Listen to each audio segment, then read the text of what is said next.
And now our host, Stephen Lee Morris. This week, we're joined by theater critic for the Los Angeles Times, Philip Brandes. He's been writing for the Times since 1989 and obviously has a long view on the twists and turns of the Los Angeles stage community, of the Southern California stage community, and the things we've gained and the things we've lost over the decades, and the impact of the pandemic, and what we've gained and lost from the technology we've adopted to cope with creating theater in the times of the pandemic, and how that might affect things in a post-COVID world. Philip Brandes, welcome to Animal Farm. Well, thank you for having me, Stephen. Okay. Good to see you, even virtually. Virtually, better than not seeing each other at all. You joined the LA Times as a theater critic in 1989, and you've been covering the scene from since then. The first question is, what have you seen evolve and possibly devolve through the decades that leads us up to where we are now, which is temporarily, we hope, no live performance?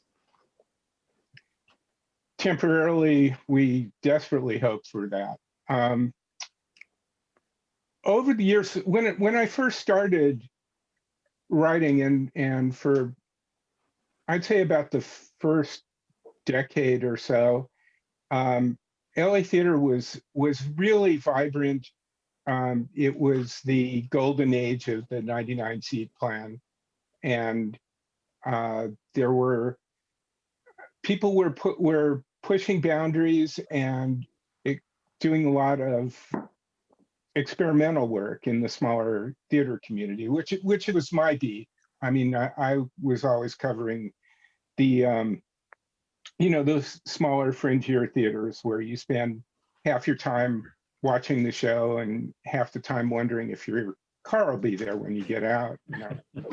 But it was exciting stuff, and there were companies that just have long track records of a serious commitment to live performance.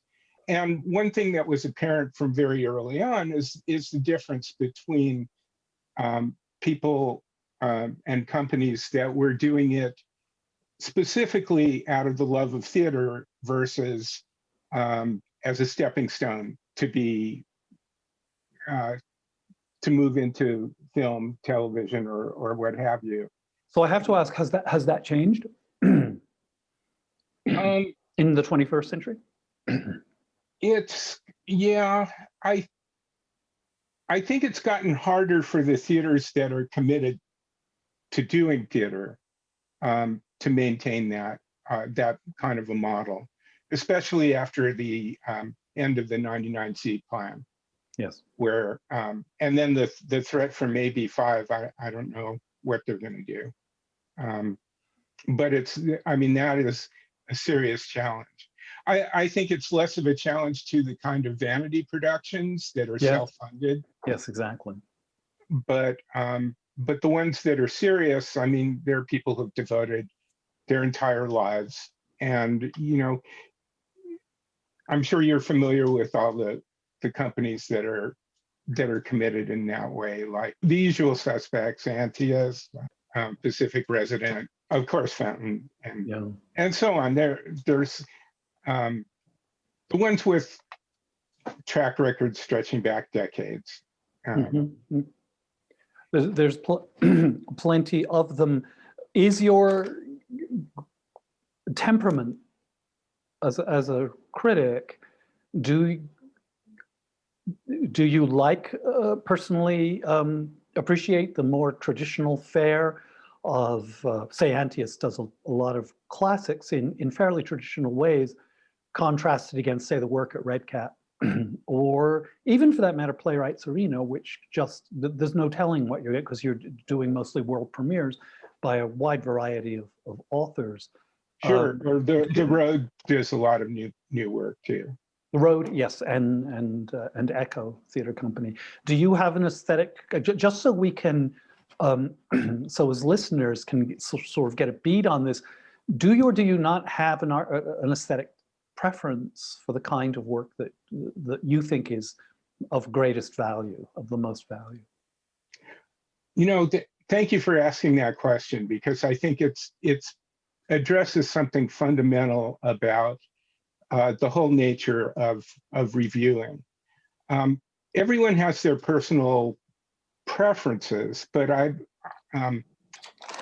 been very conscious in my writing about the theater to try and minimize the impact of my personal taste. If I'm in the mood for Beckett, but I'm reviewing Guys and Dolls, it's not fair to the production if I complain about the fact that it's not Beckett. The way I try and deal with that is when I'm approaching a review, I actually try to answer two questions. The first question is, what is this project trying to accomplish? And the second one is, how close does it come to meeting those objectives? Yeah. And I feel that if I can answer those two things, I can give a reader, if I'm able to accurately express what the intent was and how well executed it was, then I can give a reader enough information to make up their own mind about whether they want to see it, which is a lot more important than whether I liked it or not. Yeah, they're very interesting. So you're a kind of guide, a kind of Yes, guide. it's curating, but what with I don't know, trying to keep my own tastes in the background. I mean, there's no way to be completely objective, and obviously my biases will color things to some extent, but that's the technique I try and use to minimize that. Big generalization, if you can, as an observer of the scene, and you are Santa Barbara based, but you have been coming in from assignments for decades, pretty much every weekend, or am I misstating? Yes, that's right. Yeah. What over the decades has been gained and what has been lost? Besides traffic, yeah. Yes. Traffic has been gained. I'm not sure. Well, sure it's been gained, but that's not necessarily a plus. Exactly. Well, I mean, watching the evolution of some very talented performers and seeing them grow over the years has been an interesting evolution. There are so many aspects of theater and what it means for people who attend it. Is it an educational vehicle? Is it something that deepens their awareness? Is it a social event? Is it date night? It's really interesting to see in some ways the audiences are as much of a point of interest as the shows themselves. Oh, yeah, that's interesting. Still, cumulatively over the years, we've seen real estate prices soar. We've seen the access to venues by even established companies have been increasingly a challenge as those real estate prices go up. That's probably the biggest economic change in the region, across the region, and Southern California is not alone in that. Do you see any impact on what actually shows up on the stages? This, notwithstanding the equity issues and, as you now say, AB5. Well, I think those have been and those have had a bigger immediate impact than anything else that I've seen. Mm-hmm. While things were kind of stable under the 99-seat plan, you didn't see that, because there weren't so many challenges, you didn't see that much change in the structure. But now between companies that can no longer afford to hire union talent. Okay. Um, it's created a whole different, I want to say, it's a qualitative difference. So you're And seeing a diminishment in the quality of the performances in the absence in many theaters of union talent. Is that yes, okay? yes. Not to point fingers because Yeah. people are really trying to do the best that they can with the circumstances, but the quality um, of the talent, and then also the frequency. I mean, companies can't afford to do as many shows. Yeah. That's probably the biggest single thing I've seen is the shortening of seasons and the diminished number of shows. When I first started freelancing for the Times as part of the regular theater rotation, on any given weekend, there were like 30 shows Right. that all had, that we had to pick from. And so it was, there was always plenty and abundance and overabundance. And that has funneled down distinctly, Well, yes. even pre-pandemic. Yes. Let's get to that. Then I'll be the devil's advocate here, if I may, for a moment. Do you think it could be argued, well, that's probably a healthy weeding out process, the wheat and the chaff type of thing. Do you concur with that, or is that a false parallel? Is that a faulty argument? I think that's a glib argument because Los Angeles is in this area, Southern California, you've got over 6,000 card carrying equity union actors. And, there just aren't enough venues for people to hone their skills and exercise their creative impulses without being part of the far more limited number of big budget productions. So I think it's been,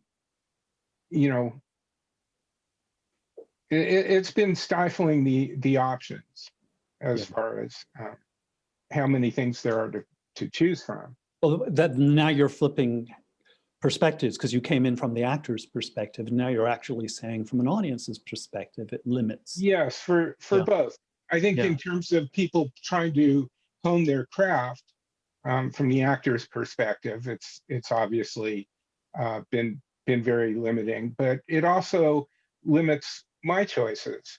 I mean, the fact that there were so many shows happening also meant people could develop a relationship with a local performing arts group, as opposed to having them all more concentrated in the big budget venues, of which there are a limited number. Yes. So you got two arguments in conflict here. One is a Darwinian argument that says if you cut the number, the cream will rise and only the best will survive. But that really could be challenged. There's the other argument that, look, no matter what you do, 10% of productions are going to be excellent. And if that number is across the city is cut by 30 to 40%, that's a whole lot less excellence in the city for audiences to choose from. I think probably those are the two sides of the argument. I go with the latter one. I just think more is not less, more is more. And also, I think it's really. I agree with that, and I also think another factor there is that you can talk about the cream rising to the top in the bigger budget venues, but because they're operating on bigger budgets, they can't afford to take the risks. Yeah, exactly. Exactly. And so you cream is a relative term. Yes. They may be very handsomely produced plays that have been done a million times.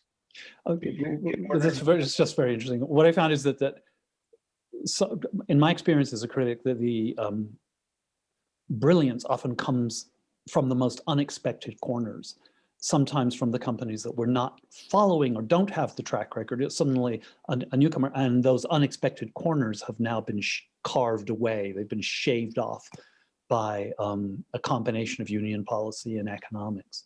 So that's the loss. But let's talk. Well, I want to talk about the gains, but first, there's another part of the equation that we didn't get to. You talked about the diminishment of the number of productions. Have you seen, for instance, I use Boston Court as an example, and they've talked about this in public, so I'm not speaking out of school here, that their cast sizes of the kinds of shows they go by necessity now have been much smaller. We're seeing 2-person, 3-person shows where they used to pack their stages with actors and have a different kind of energy on the stage. That's been reported. That's what I've observed, and I'm just wondering if you share that observation, or do you have any alternative view on that? Oh, no, the number of people on stage is definitely shrunk. And so it's changing the art form. So yes. These policies are having a direct impact on the style of the expression. Not to be pedantic about it, but it's actually quite a serious issue. If you're not and you want to express something with an ensemble, and policy is such that you can't get that ensemble on the stage for whatever reason. And you can see that in the playwriting. I mean, obviously, you look back to classic theaters like, Philip Barry plays, like Philadelphia Story that had like a cast of hundreds practically. And then, but you're also, and then what you can do with 4 characters is very different. And people are having to constrain themselves to working that way, for sure. As a playwright, have you noticed that that's Oh, changed? heavens, yes. I've been told directly that if you write a play with more than 6 characters, it is simply, no theater is going to risk producing it. I've been told that by theaters, so yeah, absolutely true. And you can see that reflected on what's out there. And then you look at a Carol Churchill play like sort of Mad Forest or something, which is right. And then you just go, not possible. We can't do it. No, we can't afford to here, and that's really a shame. I think there's a way. There may be a way around that, and that's to write for festivals and one-offs rather than for regular runs. That's a possible for playwrights. That's a possible off lane to stay in the game. But then that does raise, some other issues that I think I've been thinking about a lot during the pandemic is access. How many opportunities do people have to see the work? Yeah. And, the more limited it is, I think that deprives people of an opportunity to enhance their cultural experience. And you see that reflected even on the since so much theater has been going online through streaming services, right, and streaming events. There's a difference between things that are streamed live and only live versus things that are put up for a limited time on demand basis. Let's jump into let's jump ahead to the pandemic, which brings up 2 questions, and that is and also addresses a question that we didn't address, and that's what has been gained. What has been gained and what has been lost. Let's just frame it now through the pandemic, and you've spoken about the influence of technology actually changing the nature of theater, and are there gains in the technology? you're watching a lot of events digitally, correct? Yes, You're I am. staying current. Yes, I was, I've been social distancing for like 20 years anyway. So it hasn't been, it's given, I was already braced for this. And Your moment has come, Philip. Your moment. yes, finally the world has caught up with me. Although, I do look forward to having the option of doing it Yeah. occasionally. But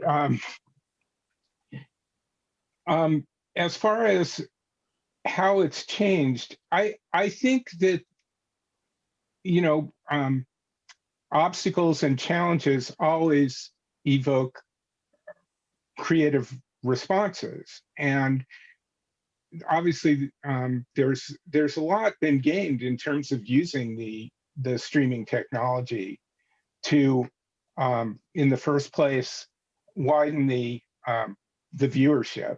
Obviously you have the whole world instead of just people that can squeeze into 99 seats. But also, um, some companies like Irish Rep, I think, were one of the earliest ones to really start using the Zoom format to in really interesting ways. Their production of the Weir and was really striking, and there've been more elaborate uses of that. The Jefferson Mays Christmas Carol was spectacular in terms of its use of technology and visual effects. But this may be a fantastic artistic experience. The question is it still theater? And B, does it matter? Well, are we trying to, fit it into a predefined category? And of course, arts are always evolving anyway. So, pushing the boundaries of theater. On the plus side, I think that there has been I've seen some really innovative use of the streaming technology. What's lost is of course, the physical intimacy and the immediacy of being in the same space. Some companies are really embracing the technology and exploring it in very interesting ways. Have you seen local companies that you could point out that are doing that? There was that festival, LA Theater Festival, where all of so many of the regular theater groups tackled using that for short pieces. They were all over the map, but the good thing is they were all over the map. Yep. I mean, it's a bit like theater in the 1980s. Exactly. Yeah. It's still like there are some companies.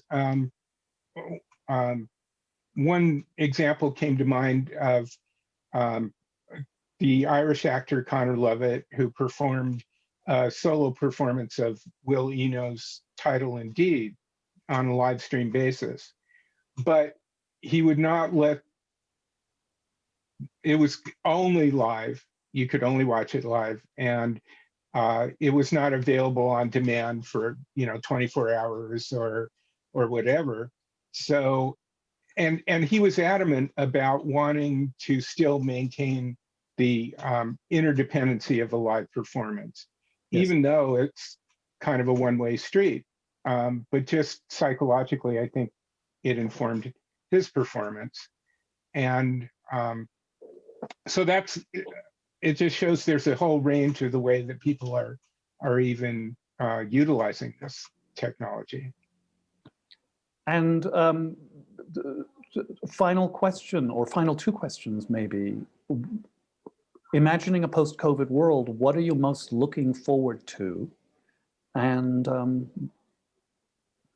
let's just make it that. What are you most looking forward to in relationship to the arts? To the arts. um, being able to engage in it in a visceral, physical, immediate way. There's just a whole emotional component to it that Yeah. I'm really feeling the loss of that.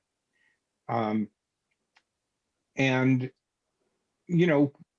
obviously wanting to see more opportunities for the artist, because there's nothing for me to go to see if there aren't any theater companies that can afford to put shows on. Mm-hmm. So I would like to see, as far as funding situations, hopefully we can get back to the point where um, the arts become a higher priority in terms of both charitable donations and public funding. Obviously, in a pandemic situation, priorities are where they need to be. Getting people fed and getting them healthcare. Yeah. Yeah, exactly. Yeah. But I am hoping, because the arts do something vital for our society and our civilization too. Really? Like what? Glad you asked that question.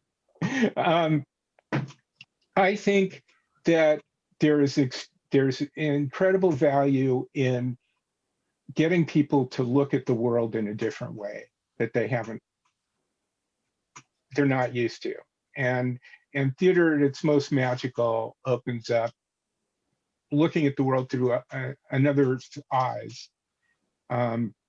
Is a inherently broadening experience. And I think that becomes even more important as with the disappearance of what used to be a classical education,